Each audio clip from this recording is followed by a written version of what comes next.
Hello guys, इस video में हम लोग बात करें क्लास 10th और 12th के सिलेबस को लेके। गाइस, भले ही आप प्राइवेट कैंडिडेट हो या रेगुलर हो, ये सिलेबस जो मैं इसमें बताने वाला हूँ, सिलेबस क्या है, क्यों जरूरी है आप लोग के लिए, एंड सिलेबस का यूटिलाइज कैसे करना है, कैसे सिलेबस को देख के अपने मार्क्स को इंक्रीज कर सकते हो। एंड उसके साथ साथ ये भी देखेंगे कि आप जो है सिलेबस में से उन मेन पॉइंट्स को, जो मेन एग्जाम्स में जो आने वाले पॉइंट्स हैं, उनको कैसे सेलेक्ट करोगे। ठीक है, इन सारी चीज़ों को हम लोग इस वीडियो में डिस्कस करने वाले हैं। ठीक है, होप सो आपने इस वीडियो को लाइक कर दिया, एंड अगर आप पहली बार आए हो तो चैनल को सब्सक्राइब कर दिए हो। ठीक है, सबसे पहले बात करते हैं आपको क्यों सिलेबस की जरूरत है। इससे पहले कुछ बच्चों को कंफ्यूजन होगा कि प्राइवेट होता क्या है। तो मैं बता दूं, जो बच्चे सेकेंड कंपार्टमेंट का फॉर्म फिल कर रहे हो आप इस बार, या आप इम्प्रूवमेंट या एडिशनल या फेलियर के तरीके फॉर्म फिल किए हो, तो आप सब प्राइवेट कैटेगरी में आते हो। ठीक है, तो प्राइवेट वाले बच्चे जब होते हैं वो अब स्कूल से अटैच नहीं होते, तो आपको बहुत ज़्यादा कंफ्यूजन होता है कि सिलेबस क्या है। तो सबसे पहले मैं ये बता दूं कि आपका जो सिलेबस है वही रेगुलर का सिलेबस है।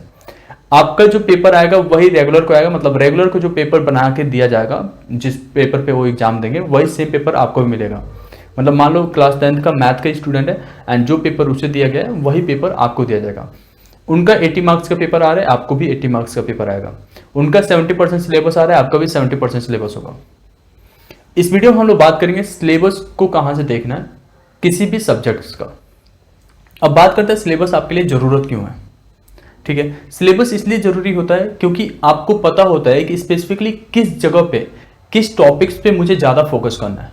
ठीक है, तो जब सिलेबस आपको पता होता है तो उस टॉपिक को आप ज़्यादा टाइम्स पढ़ते हो, उनको लिख लिख के पढ़ते हो, क्योंकि वही एग्जाम्स में आता है। एंड एट द एंड हमें नॉलेज की जरूरत होती है, बट मार्क्स भी अच्छा आना चाहिए। तो आप जब वो स्पेसिफिक पॉइंट्स को कवर करते हो, उन्हें पढ़ाई करते हो, तो आपके मार्क्स ज़्यादा आते हैं।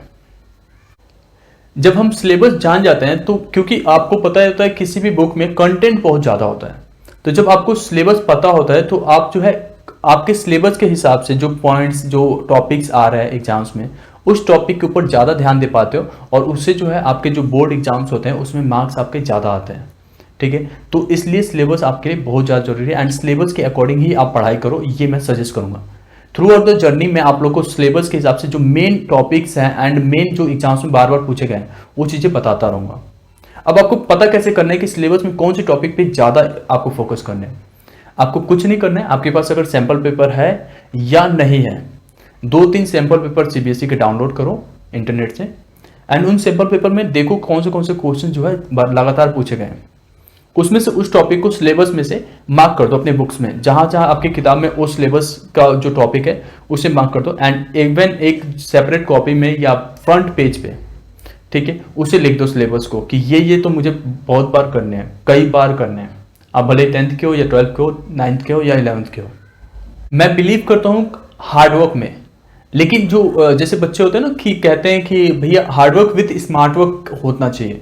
ठीक है, तो इसी को कहते हैं हम लोग स्मार्ट वर्क। लाइक आपके पास सिलेबस हो गया, एंड लाइक सिलेबस को पूरा पढ़ने के बजाय, पूरा पढ़ना तो है ही, लेकिन उसके साथ साथ जो सिलेबस में आपके जो मेन पॉइंट्स हैं, जो मेन रिक्वायरमेंट है, ठीक है, जैसे कि मैंने कहा कि क्वेश्चन पेपर से आप देख लिया करो कि क्वेश्चन पेपर में कौन क्वेश्चन बार बार पूछा गया, उसके हिसाब के जो टॉपिक्स हैं उन्हें ज्यादा बार पढ़ो।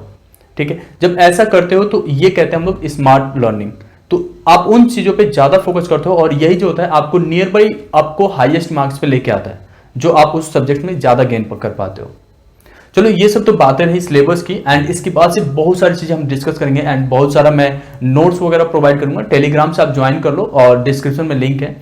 एंड उसके साथ साथ अब हम लोग देखते हैं आपके सारे सब्जेक्ट्स, किसी भी सब्जेक्ट्स में किसी लैंग्वेज का सिलेबस कैसे डाउनलोड करोगे। ठीक है, तो एक छोटा सा क्लिप चलाते हैं, एंड आप वहां से आपका सिलेबस देख सकते हो। Thank you so much.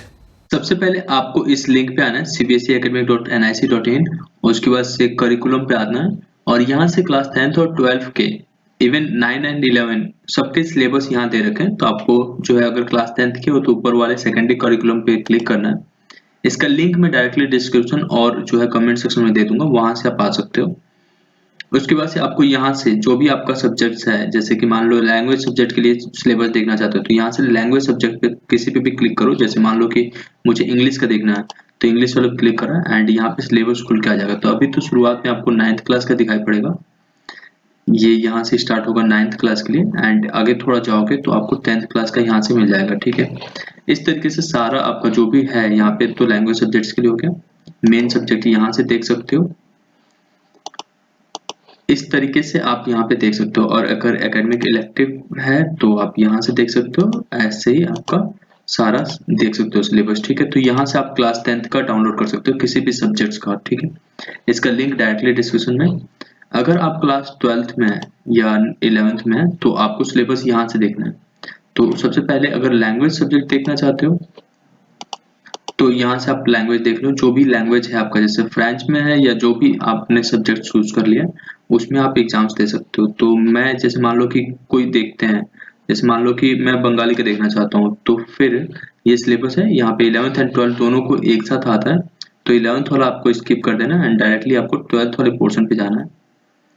And ये आपका 12th वाला पोर्शन शुरू हो गया। तो यहाँ पे सारा सिलेबस बताया रखा है, इसके हिसाब से आपको पढ़ाई करनी है, ठीक है। तो ये तो लैंग्वेज के लिए हो गया। एंड अगर आप एकेडमिक के लिए देखना चाहते हो तो यहाँ पे सारा डिटेल्स है, जैसे बायोलॉजी के लिए हो गया, केमिस्ट्री, मैथ्स, फिजिक्स, ये जिस पे भी क्लिक करोगे आप तो आपका सिलेबस खुल जाएगा। एंड अगर यहाँ पे देखो तो जीएस के लिए भी है, फिजिकल एजुकेशन, सबका सिलेबस यहाँ पे गिवन है। एंड अगर इसके साथ साथ अगर कोई रिसोर्सेज चाहिए, लाइक कहाँ से बुक्स वगैरह देखें, तो आपके पास यहाँ पे बुक्स है, रिसोर्सेज में आके ये जो बुक्स हैं यहाँ से डाउनलोड कर सकते हो। ये अबाउट ऑफ एनसीईआरटी बुक होती है सारी सारी, एंड कुछ जो है एनसीईआरटी एग्जाम्पलर्स होता है, तो आप यहाँ से देख के डाउनलोड कर सकते हो, ठीक है। तो होप सो कि आपको पता चल गया सिलेबस कहाँ देखना है। इसके साथ साथ मैं यहाँ पे जो है आपको अलग से और क्या क्या मेन टॉपिक्स हैं उनको मैं बताता रहूँगा, तो आपको बिल्कुल परेशान नहीं होना। सिलेबस आप ऑनलाइन यहाँ से देख सकते हो इस तरीके से। तो लिंक डिस्क्रिप्शन में है और कमेंट सेक्शन में है, आराम से देखो, ठीक है। Thank you. होप सो आप समझ गए कि आपको सिलेबस जो है कैसे देखना है। एंड आई होप कि आपने इस वीडियो को लाइक कर दिया। प्लीज ऐसे ही हमारे वीडियोस को लाइक करो। एंड आपसे एक सजेशन चाहूंगा, प्लीज बताइए कि अगला टॉपिक्स जो है, अगले किस टॉपिक पे मैं वीडियो लेके आऊँ आप लोग के लिए, ठीक है। तो ये मैं बहुत ही ज्यादा खुश होता हूँ जब भी आप लाइक करते हो एंड कमेंट्स करते हो। तो आप जो सजेशन करोगे, जो आप कमेंट्स करोगे जिस टॉपिक्स पे, मैं उस टॉपिक पे वीडियो अगला लेके आऊंगा। Thank you so much. Please comment down below, ठीक है। Thank you so much.